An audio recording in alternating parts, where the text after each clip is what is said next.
The bus to Enugu rumbled through the night, each mile stretching Shola's nerves tighter. She stared at her phone, willing Henry to call, to explain, to tell her this was all some misunderstanding. But the screen remained dark. In Calabar, Henry stood frozen on the moonlit beach, Adaeze's question hanging between them like the salt in the air. If you love your girlfriend, why are you here with me? Henry's voice cracked. The waves crashed louder, as if nature itself demanded an answer. Adaeze stepped closer, her perfume mixing with the ocean breeze. You don't have to say it. I see it in your eyes every time your phone rings. She reached up, brushing a tear he hadn't realized had fallen. Go back to her, Henry, before it's too late. The kindness in her words shattered him. This wasn't the bold, carefree Adaeze he'd come to know. This was a woman who understood love's sacrifices. As dawn broke over Enugu, Shola stepped off the bus into chaos of morning traders. She dialed Tunda again. Which hotel was Henry staying at? Protea Hotel. But Shola, maybe you should... She hung up and flagged a kick and a pepu. At that same moment, Henry was throwing clothes into his bag at the Calabar guest house, hands shaking. His phone buzzed. A message from Adaeze. Left early. The bus to Enugu leaves in 30 minutes. Don't miss it. When Shola arrived at the Protea, the receptionist checked the register. Mr. Henry Okafor checked out 2 days ago. Did he say where he was going? The woman hesitated. He mentioned Calabar to the taxi driver. Shola's knees nearly buckled. Calabar? With who? Why? The question screamed in her head as she stumbled back outside. Then her phone rang. Henry's name flashed on the screen. Across town, the Enugu Calabar bus pulled into the park.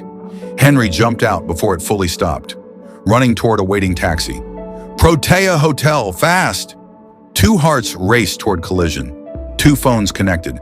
Shola, Henry, where are you? The distance between truth and forgiveness had never felt so vast. The phone line crackled with tension as both voices fell silent.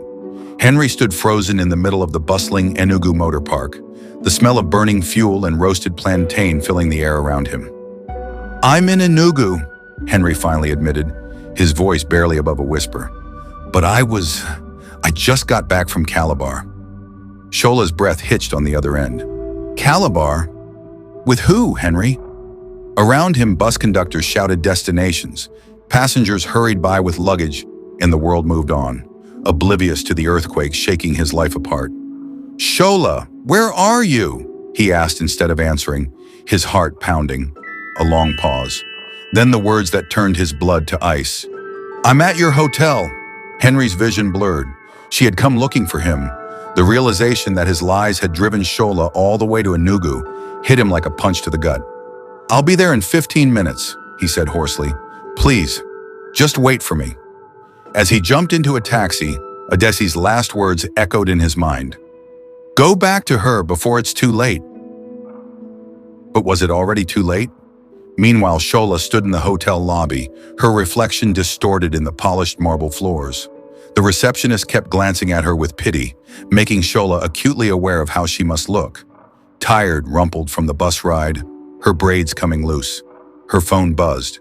Bimpy's message. Have you found him yet? What did he say? Shola couldn't bring herself to reply. What would she say? That her boyfriend of 3 years had secretly gone to Calabar with another woman? That the man she trusted completely had looked her in the eyes before his trip and promised he loved only her? Outside, a taxi screeched to a halt. Through the glass doors, she saw Henry leap out, his usually crisp shirt wrinkled, his face a mask of panic and guilt.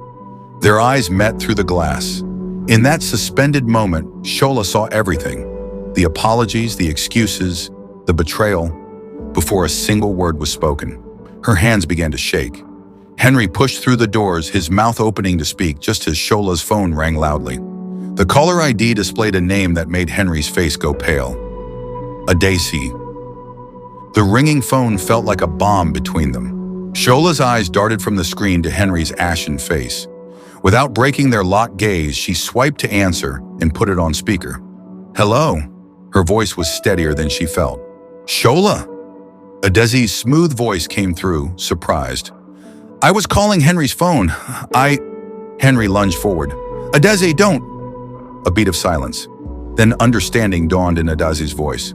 Oh, you're together now. The hotel lobby's air conditioning blasted cold air, but sweat trickled down Henry's back. Shola's grip on the phone turned white-knuckled. Who is this? Shola demanded. Adaeze Obasi. I work with... We were never colleagues, Henry interrupted desperately. Another pause. When Adaeze spoke again, her tone had changed. No, we weren't. Shola, Henry and I spent the weekend in Calabar together. But you should know. Henry snatched the phone and ended the call.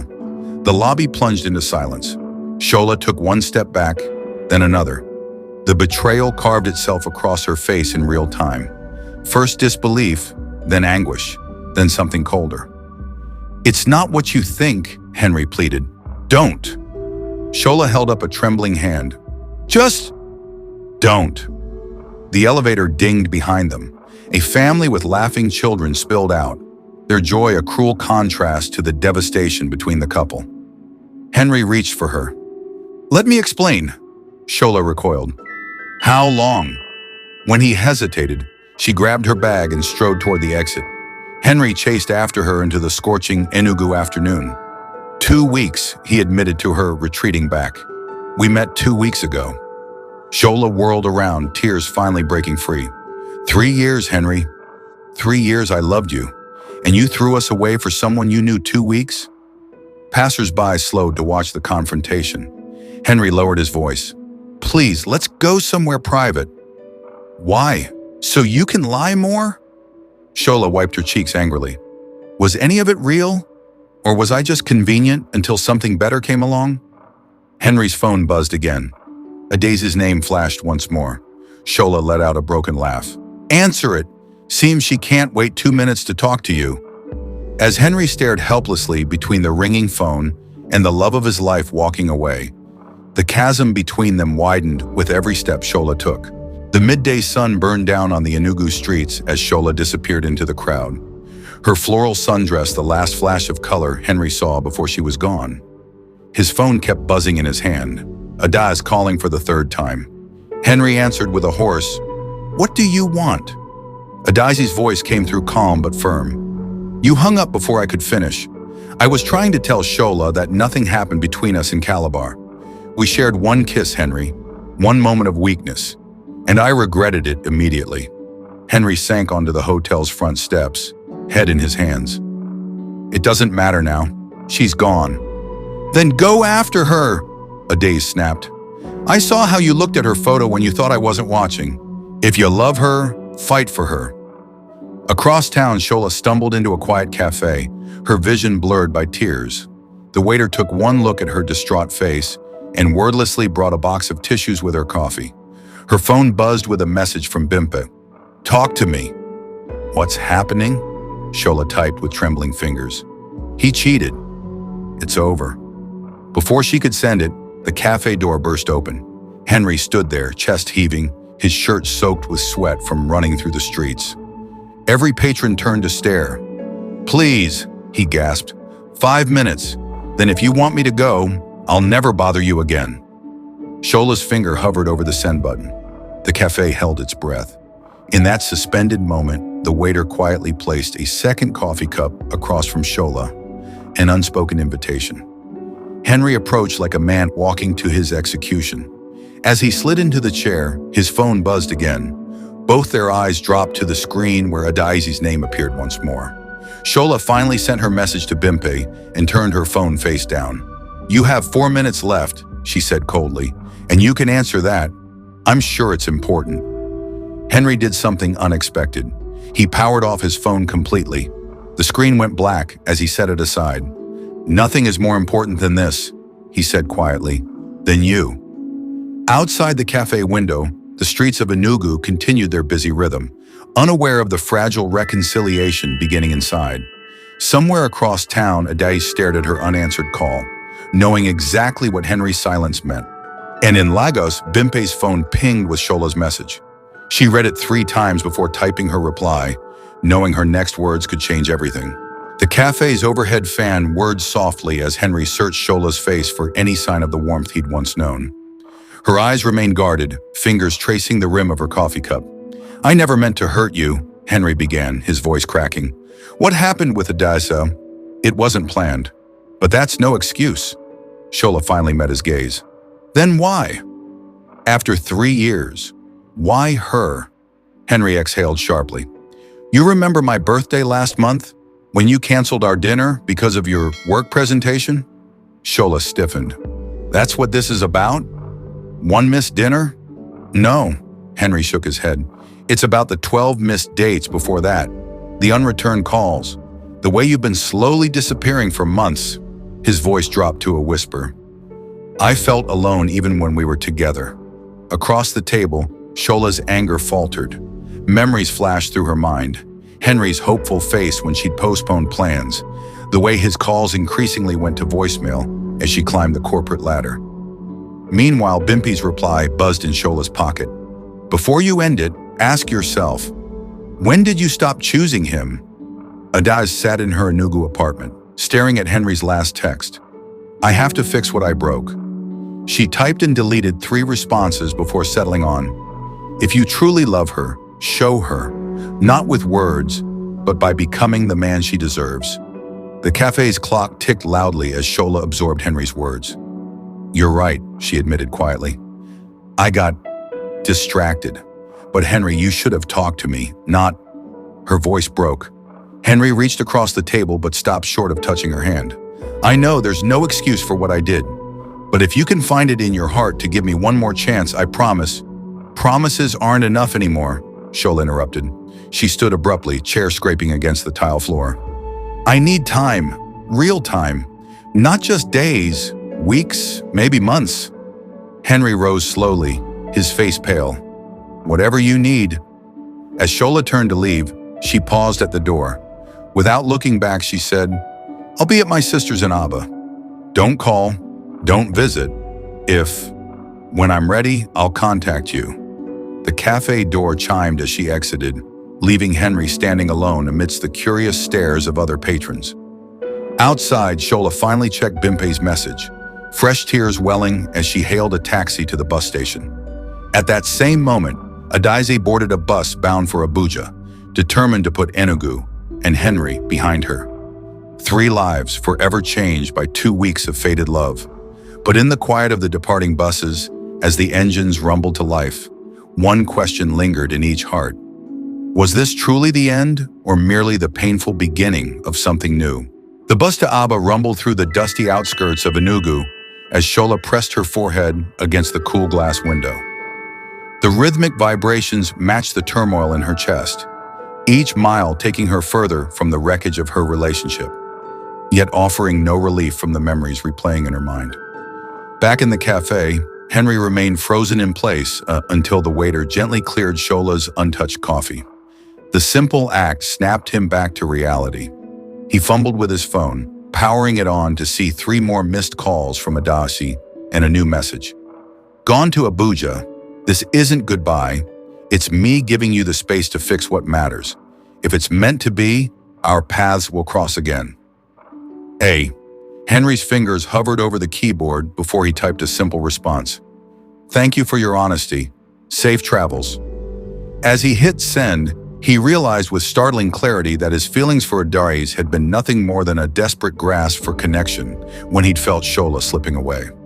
Meanwhile, Adaeze watched the Enugu skyline shrink through her bus window, her phone buzzing with Henry's reply. She smiled sadly, tucking the device away without responding. The attendant handed her a bottled water, mistaking her quiet tears for travel fatigue. In Aba, Shola's elder sister Nkechi took one look at her distraught face and wordlessly enveloped her in a hug that smelled of home and childhood. "Men come and go," Nkechi murmured, "but sisters remain." That night, as Shola lay awake in her childhood bedroom, her phone lit up with a surprise message. Not from Henry, but from Bimpy. "Called Henry's office to give him a piece of my mind. He's taken an indefinite leave. Rumor is he's gone back to his village in Imo State." Shola stared at the message, conflicting emotions warring within her. She typed and erased several responses before settling on, "Thanks for telling me, but it doesn't matter now." Yet as she turned off the light, she couldn't help wondering, what was Henry doing in his village? Was he hurting as much as she was? Or had he already moved on? 3 weeks passed in uneasy silence. Shola threw herself into helping at Nkechi's catering business, finding solace in the rhythmic pounding of yam and the familiar sense of home cooking. One humid afternoon, as she helped prepare for a wedding reception, Nkechi casually mentioned, "The groom's cousin was asking about you. He's an engineer from Port Harcourt. Good family." Shola's hand stilled in the bowl of pepper mix. The thought of meeting someone new made her stomach clench unexpectedly. Before she could respond, Nkechi's phone rang. "It's for you," Nkechi said, eyebrows raised. "Bimpi." As Shola took the phone, Bimpi's excited voice came through. "You'll never believe who just walked into my salon. Adaeze. She's visiting her aunt here in Aba, and apparently she's been..." Shola nearly dropped the phone. The universe, it seemed, wasn't done with their tangled story just yet. The phone trembled in Shola's hand as Bimpi's words echoed in her ear. "Adaeze, here in Aba." What is she doing there?"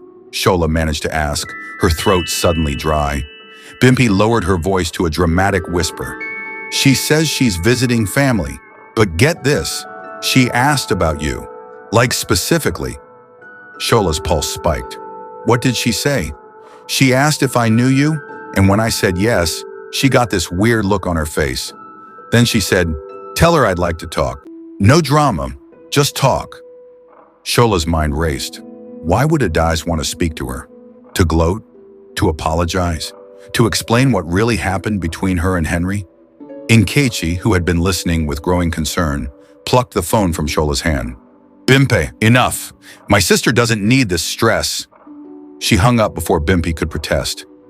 Shola sank onto a stool, her knees weak. "I should talk to her," she murmured, more to herself than to Nkechi.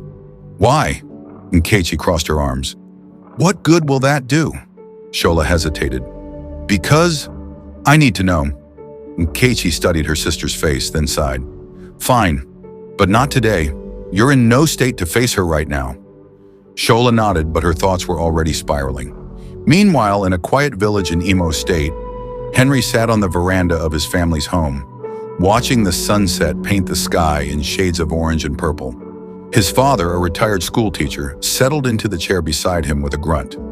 "You've been here 3 weeks, and you still haven't told me why," his father said, sipping his palm wine.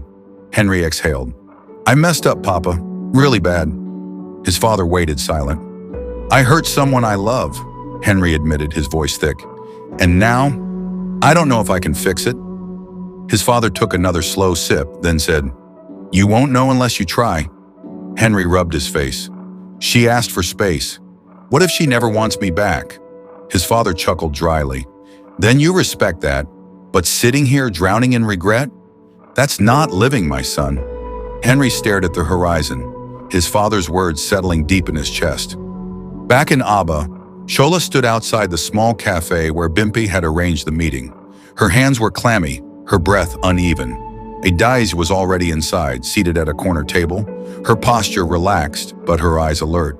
When Shola walked in, their gazes locked, and for a moment, neither moved. Then Adaeze gestured to the empty chair across from her. "Thank you for coming."